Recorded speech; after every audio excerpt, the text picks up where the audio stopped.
దేవుని పరిశుద్ధమైన నామానికి స్తోత్రాలు కలుగును గాక. అందరికీ దేవుని పేరిట వందనాలు తెలియజేస్తున్నాను. మరి రాత్రి కొద్ది సమయం దేవుని వాక్యాన్ని ధ్యానం చేసుకుందాం. యాకోబు రాసిన పత్రిక 5వ అధ్యాయం 16వ వాక్యం.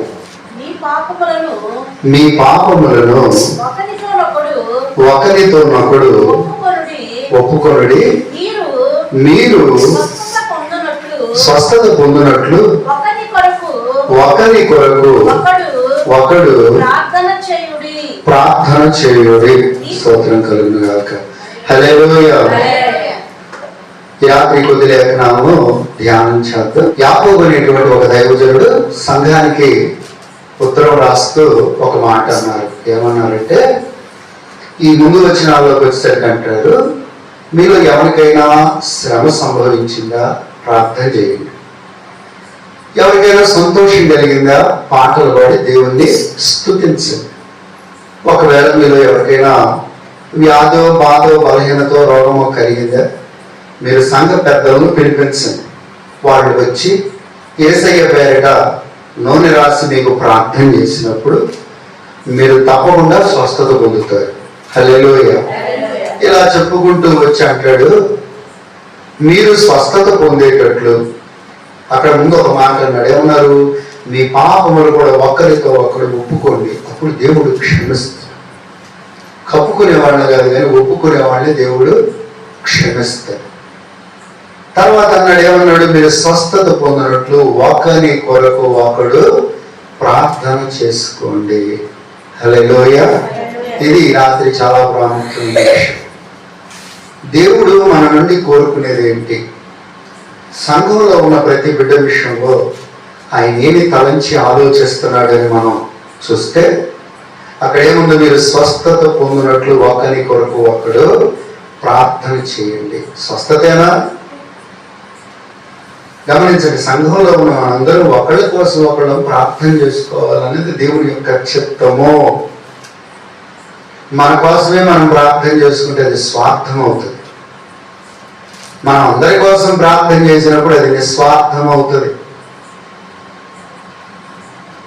స్వార్థపూరితమైన జీవితానికి అర్థం పరమార్థం ఉండదు, కానీ నిస్వార్థమైన జీవితానికి ఒక అర్థం పరమార్థం అనేది దేవుడు ఏర్పాటు చేస్తాడు. హల్లెలూయా. కాబట్టి సంఘంలో ఉన్న మనందరితో దేవుడు మాట్లాడేది ఒకటే, మీరు ఒకరి కొరకు ఒకడు ప్రార్థన చేసుకోండి. అంటే ఒకళ్ళ సమస్యల కొరకు మరొకళ్ళు మనం దేవునికి మొరపెట్టాలి. నాకు సమస్య వచ్చిందా, మీరు ప్రార్థన చేయాలి. మీకు సమస్యలు వచ్చినాయా, నేను ప్రార్థన చేయాలి. సంఘంలో ఒక వ్యక్తికి సమస్య వచ్చిందా, అందరం కలిసి ప్రార్థన చేయాలి. ఇదే ఒకళ్ళ కోసం ఒకళ్ళు ప్రార్థన చేసుకునే అనుభవంలోనికి రావాలి. చేస్తాను చేయట్లేదని అంటలా, మరీ ఎక్కువగా చేయాలని దేవుని ఆశ. అందుకే ఈరోజు ప్రత్యేకించి దేవుడు మనందరితో మాట్లాడుతున్నాడు. లేదా అసలు ప్రార్థన చేసుకోలేకపోతున్నారు, అందుకే దేవుడు మాట్లాడుతున్నాడు. ఆలోచన చేయండి దేవుని పట్ల. ఇక్కడ ఇంకో మాట చెప్పి నేను ముందుకెళ్తా. ఏంటంటే, మనకి ఏదైనా సమస్య వచ్చినప్పుడు సేవకులకి సంఘానికి తప్పకుండా చెప్పుకోవాలి. ఎందుకు చెప్పుకోవాలంటే, వాళ్ళు మీ నిమిత్తం, మీ సమస్య నిమిత్తము దేవుని యొక్క ప్రార్థన చేస్తారు. అదే లోకానికి చెప్పుకుంటే ఏమైతే, ఆ చెప్పిన మనిషి 10 మందికి చెప్తుంది, ఆ 10 మంది 100 మందికి చెప్పి ఏమవుతుంది? విషయం అంతా అందరికి తెలిసిపోయింది. 50 మందికి చెప్తే ఫలితం ఏమన్నా? దేవునికి చెప్పుకుంటే మనకు ఫలితం ఉంటుంది. కాబట్టి దేవుని సంఘంలో దేవుడు మనతో మాట్లాడేది ఏంటంటే, మీరు ఒకరి కొరకు ఒకరు ప్రార్థించుకోవాలి. ఎప్పుడు ప్రార్థించగలుగుతాం? ఇదిగో పాస్టర్ గారు నా సమస్య ఇదండి, లేదా సంఘంలో నిలవబడ్డప్పుడు ఇదిగో నేను ఈ సమస్యతో బాధపడతాను, నా నిమిత్తం మీరు అందరూ ప్రార్థించండి. ప్రార్థించేవాళ్ళు దేవుని బిడ్డలు అవుతారు. అలా కాకుండా సమస్యను తీసుకెళ్ళి 10 మందికి చెప్పేవాళ్ళు సైతాన్ బిడ్డలు అవుతారు. సంఘంలో ఒక వ్యక్తి నిలబడి తన సమస్య మనకు చెప్పుకున్నారు అంటే కారణం ఏంటి? మనం కూడా వాళ్ళతో కలిసి, వాళ్ళు చేసుకుంటారు కానీ వాళ్ళతో మనం కూడా కలిసి ప్రార్థించినప్పుడు ప్రభు సన్నిధిలో త్వరపడి జవాబులు వచ్చి వాళ్ళు గొప్ప విడుదల పొందుతారని చెప్తారు. అంతేగాని పలానంట అందుకని ఇక విషయాన్ని దేవుడు చేరవేసింది కాదుగా. దేవుని బిడ్డలారా, దేవుని సంఘంలో ఉన్న మనందరూ ఈ రాత్రి మనం నేర్చుకునే ఒక గొప్ప విషయం ఏంటంటే ఒకరి కోసం మనం ప్రార్థన చేసుకునే ఆ ఉన్నత స్థితి మనకు కావాలి. లేచిన కాడి పడుకునే వరకు ఇక నన్ను, నా కుటుంబాన్ని కాపాడు, మమ్మల్ని కాపాడు, మా పొలాలు, పశువులు, మా బిడ్డలకి ఇదేనా చెప్పండి. ఎంతవరకైనా ఇంకా ప్రార్థన అంటే కాదు. నీతో పాటు సంఘంలో ఎంతో మంది విశ్వాసులు, వాళ్ళ కుటుంబాలు ఉన్నారు. నీతో పాటు నీ రక్త సంబంధికులు ఉన్నారు, నీ బంధువులు ఉన్నారు, నీ సమాజంలో మనుషులు ఉన్నారు, నీ సేవకులు ఉన్నారు. వాళ్ళ నిమిత్తం కూడా మనం ప్రార్థన చేసేవారిగా మార్చబడాలి. ఒక ప్రశ్న వేసుకున్నాను. నేను అందరి కోసం ప్రార్థన చేయగలుగుతున్నానా? ఒక ప్రశ్న వేసుకున్నాను. నేను చేయగలుగుతున్నాను? గమనించండి, ఏ వ్యక్తులైతే ఇతరుల కొరకు ప్రార్థించగలుగుతారో వాళ్ళ జీవితాలను దేవుడు ఆశీర్వాదంతో నింపుతాడు. చూద్దాం బైబిల్లో ఒక విషయాన్ని. యెహోషువ గ్రంథము 1వ అధ్యాయము 12వ వాక్యం నుండి చదువుకున్నాం. మరియు రూబేనీయులకును గాదీయులకును మనుష్యార్థ గోత్రపు వారికి యెహోషువ ఇలాగ ఆజ్ఞాపించాడు. దేవుని బిడ్డలారా, ఇక్కడ ఇశ్రాయేలీయులు 430 సంవత్సరాల పాటు ఐగుప్తులో బానిస బ్రతుకులు బ్రతికారు. వాళ్ళందరూ ఆ బానిసత్వాన్ని తాళలేక దేవునికి ప్రార్థన చేసినప్పుడు దేవుడు మోషే, అహరోను, మిర్యాములను పంపించారు. వాళ్ళ ద్వారా దేవుడు ఏం చేశారు? అక్కడ అద్భుతాలు చేసి వాళ్ళని విడిపించి కానాను దేశానికి తీసుకొచ్చారు. దాదాపు 40 ఏళ్ల పాటు వాళ్ళు అరణ్య యాత్రలో ప్రయాణం చేశారు. దేవుడు ఎన్నో అనుభవాలు వాళ్ళకి నేర్పాడు. అయితే జరిగిన విషయం ఏంటంటే, కానాను దేశానికి ముందు యోర్దాను అనే నది ఉంటుంది. ఆ యోర్దాను నది దాటితే కానాను దేశం. ఈ యోర్దానుకు ముందుగానే కొంతమంది శత్రు రాజులు ఈ ఇశ్రాయేలీయులు బానిసలుగా చేసుకోవాలని వాళ్ళ మీద లేచి యుద్ధం చేశారు. అర్థమవుతుందా? కొంతమంది శత్రువులైనటువంటి రాజులు ఈ ఇశ్రాయేలీయులను ఓడించి వాళ్ళ బానిసలుగా చేసుకోవాలని ప్రయత్నం చేస్తే దేవుడు ఆ రాజ్యాలన్నిటి మీద ఇశ్రాయేలీయులకు జయమిస్తారు. హల్లెలూయా. అప్పుడు ఏం చేస్తారు? ఆ రాజ్యాలన్నింటినీ స్వతంత్రించుకొని ఇశ్రాయేలీయుల్లో 12 గోత్రాలు ఉన్నాయి. వాటిలో 3 గోత్రాలు రూబేనీయులు, గాదీయులు, మనష్షే అర్ధగోత్రం అంటే సగం గోత్రం. ఈ 3 గోత్రాలు కలిపి యోర్దాను యువతల స్వాస్యం పొందుతారు.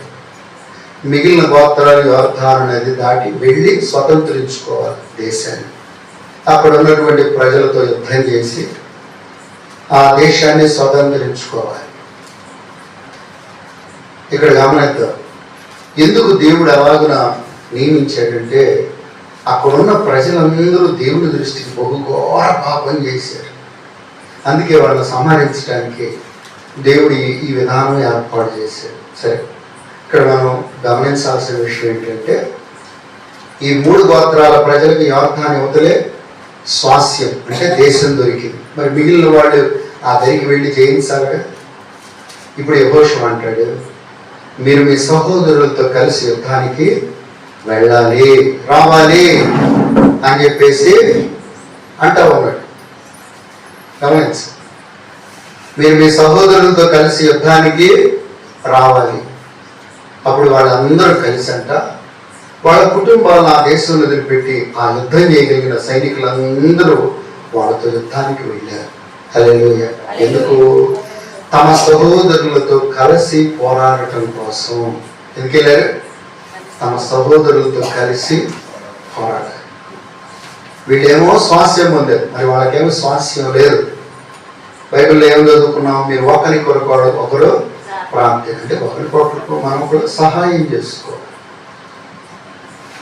ఆ మిగిలిన 9 గోత్రాల ప్రజలందరూ స్వాస్యం పొందే వరకు వాళ్ళతో కలిసి ఉండి యుద్ధం చేసి జయించి మరలా తిరిగి వచ్చారు. వచ్చేటప్పుడు బైబిల్లో రాయబడింది, విస్తారమైన సంపదతో తిరిగి వచ్చారంట. హల్లెలూయా. ఎలా వచ్చారు? రూబేనీయులు కానీ, గాదీయులు, మనుష్య గోత్రపు వాళ్ళు యెహోషువ వాళ్ళని దీవించి పంపించాడు తిరిగి. బైబిల్లో రాయబడింది, వారు విస్తారమైనటువంటి సంపదతో తిరిగి వచ్చారు. ఎందుకు దేవుడు అంత దీవించాడు? ఎందుకంటే తమ సహోదరులకు సహాయం చేయడానికి వెళ్ళారు, సహాయం చేశారు కనుక దేవుడు అంత దీవించారు. ఇక్కడ మనం నేర్చుకోవాల్సింది ఏంటంటే, మనం ఒకరి కొరకు ఒకడు ప్రార్థించినప్పుడు ఏమైందో తెలుసా? ఎదుటి మనిషికి సమస్య కోసం నువ్వు ప్రార్థించావా, దేవుడు నిన్ను విస్తారంగా దీవిస్తాడు. హల్లెలూయా. నువ్వు ప్రార్థన చేసినందుకు ఆ మనుషులకు విడుదల ఇస్తాడు. దానితో పాటు నిన్ను కూడా దేవుడు దీవిస్తాడు. ఎందుకని? నీకు అవసరం లేకుండా ప్రార్థన చేస్తాడు. సమస్య వాడది అయినప్పటికీ నువ్వు దేవుని బిడ్డగా ఏం చేసావు? ఒక బాధ్యత వహించి, ఒక భారం వహించి వాళ్ళ నిమిత్తం నువ్వు ప్రార్థించావు కనుక ఆ దీవెన అనేది నీకు కూడా దేవుడు ప్రాప్తింపజేస్తాడు. అందుకే వాక్యం అంటుంది, మీరు ఒకరి కొరకు ఒకడు ప్రార్థించుకునే స్థితిలోకి రండి. ఆ వాళ్ళ సమస్య అయితే మనకేమైంది? మనం బాగానే ఉన్నాం కదా, మాకంతా బాగానే ఉంది కదా. రేపు నీకు రాదా సమస్య? మన జీవితంలో ఇప్పుడు ఎలానే వెళ్ళిపోతుంటే వెళ్ళవసమా? రోజులన్నీ ఒకేలాగా గడుస్తాయి అంటే గడవు. అప్పుడు మన కోసం ప్రార్థించబడి ఎవరు చెప్పండి? దేవుని సంఘంలో కావలసిన ఒక ఐక్యత ఏంటంటే, మనం ఒకరి నిమిత్తం ఒకడు దేవుని యొక్క మొరపెట్టే స్థితికి రావాలి. ఎవరైతే అలాగ మొరపెడతారో వాళ్ళు దేవుడు విస్తారమైన ఆశీర్వాదంతో నింపుతానని రాత్రి వాగ్దానం చేస్తున్నారు. హల్లెలూయా. చెయ్యి.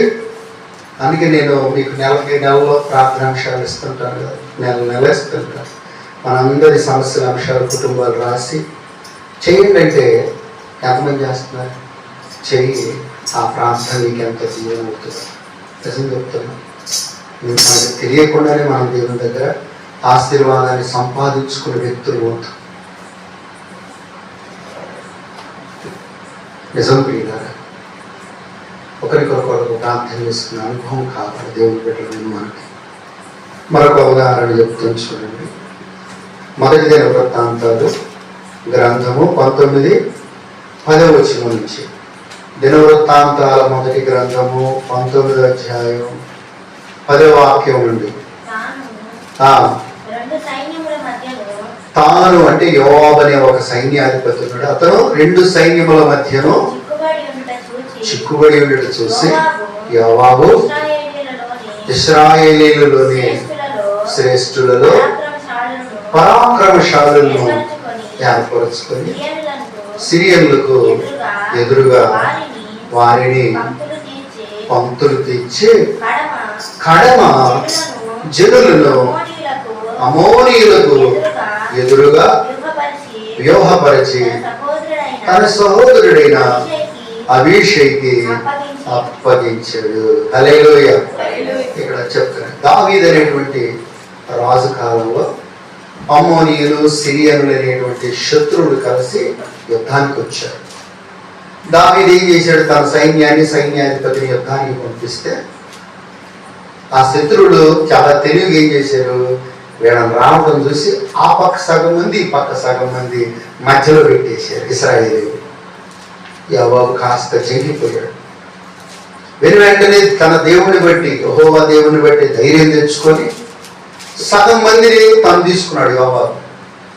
మిగిలిన సగం మందిని తన తమ్ముడైన అభిషేక్ అప్పగించి, మీరు అటువైపు వెళ్ళి అమ్మోనీయులతో యుద్ధం చేయండి, మేము సిరియన్లతో యుద్ధం చేస్తాం అని అంటాడు.